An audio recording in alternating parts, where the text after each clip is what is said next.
ঝিনাইদহ জেলার কালীগঞ্জ উপজেলার রায়গ্রাম বাণীকান্ত বহুমুখী উচ্চ বিদ্যালয় ১৯৩০ সাল থেকে সুনামের সাথে প্রতিষ্ঠানটি পরিচালিত হয়ে আসছে। আছে বিশাল বিশাল দুটি ভবন, লেখাপড়া করছে শত শত ছাত্রছাত্রী।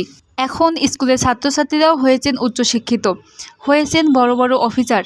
শুধু তাই নয়, প্রতিষ্ঠানটিতে আছে লক্ষ লক্ষ টাকার সম্পদ। তেমনিভাবে প্রতিষ্ঠানের আরও উন্নয়নের লক্ষ্যে শুরু হতে যাচ্ছে নতুন করে সৎকারের কাজ। তৈরি করা হবে বড় একটি গেট, কিন্তু তৈরি করার আগেই পোহাতে হচ্ছে ভোগান্তি। এমনকি গেটের সামনে দুটি মেহগনি গাছ থাকায় গেটটির কাজ সম্পন্ন করতে পারছিলেন না ঠিকাদারি প্রতিষ্ঠান। তাদের কথা অনুযায়ী কমিটির সিদ্ধান্ত মোতাবেক গাছ দুইটি কেটে বিক্রি করা হলেও বিভিন্ন প্রশ্নের মুখে পড়তে হচ্ছে প্রধান শিক্ষকের।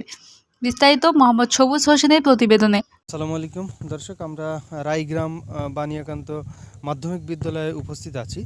তো যে স্কুলটা ১৯৩০ সালে এটা কিন্তু প্রতিষ্ঠিত, আর সেই স্কুলেই সেই প্রতিষ্ঠানে কিন্তু এখানে লক্ষ লক্ষ টাকার সম্পদ কিন্তু ইতিমধ্যে এই প্রতিষ্ঠানটা তৈরি করেছে।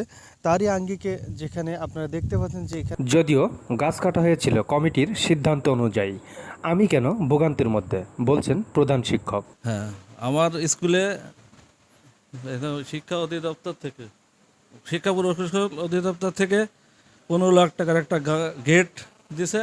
সেই গেট করার সাথে ওই গেটের সামনে আমাদের দুটো ছোট মেহগনি গাছ পড়ছিল। সেই মেহগনি গাছ দুটো সেদিন ঠিকাদার আসছিল, ঠিকাদার এসে বললে দুটো মেহগনি গাছ না কাটি তো গেট হচ্ছে না।